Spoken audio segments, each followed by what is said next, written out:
Assalamualaikum warahmatullahi wabarakatuh. Perkenalkan, nama saya Raja Muhammad Muslimu Syafiq dengan NIM 210203005. Saya berasal dari Universitas Maritim Raja Ali Haji, Fakultas Ilmu Kelautan dan Perikanan Budidaya Perairan.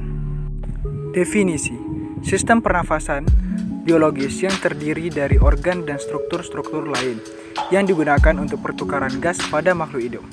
Organ pernafasan ikan yang paling utama ialah insang, dan sedangkan organ tambahan pada beberapa ikan, yang pertama labirin, kedua arborescens, ketiga diverticula, yang keempat gelembung renang.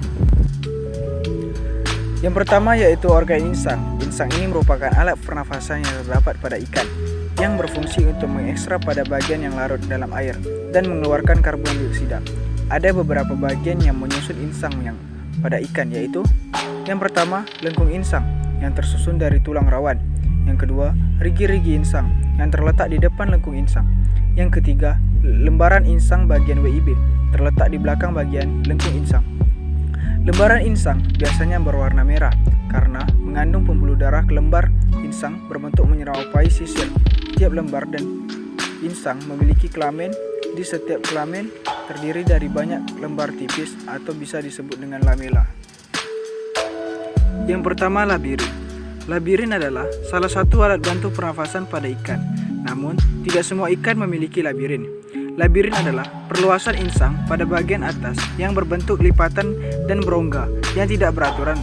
Beberapa ikan memiliki labirin, di antaranya seperti ikan lele dan gabus.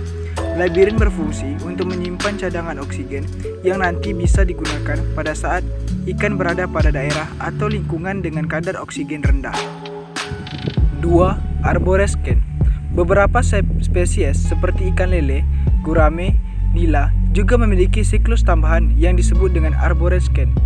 Arborescens adalah struktur tambahan pada insang yang berwarna merah, berbentuk seperti bunga gara. Struktur tersebut membantu ikan untuk bernafas pada lingkungan dengan kadar oksigen yang rendah. Ketiga, diverticula. Pada ikan yang hidup di daerah tropis, misalnya ikan gabus, biasanya terdapat struktur tambahan yang disebut dengan diverticula. Diverticula terletak pada daerah paring. Dan yang keempat adalah gelembung renang. Gelembung renang ialah kantong yang berisi udara atau oksigen dan berada pada rongga tubuh ikan. Gelembung renang ini memiliki fungsi untuk menjaga posisi ikan agar dapat mengapung pada saat berada di dalam air, sehingga ikan tidak perlu terus-menerus berenang seperti contohnya pada ikan mas. Kemudian proses pernafasan pada ikan, yaitu diawali yang pertama ikan membuka mulutnya, kemudian tertutupnya operkulum air yang kaya oksigen akan masuk dan terdorong ke dalam mulut ikan, dan melalui insang molekul oksigen akan ditangkap oleh hemoglobin pada jaringan pembuluh darah dalam insang dan disebarkan ke seluruh tubuh ikan karbon dioksida, dan dibuangnya respirasi lainnya dan juga akan dilepaskan melalui insang. Kemudian ikan akan menutup mulutnya dan membuka tutup insang. Selanjutnya air akan mengalir melalui insang.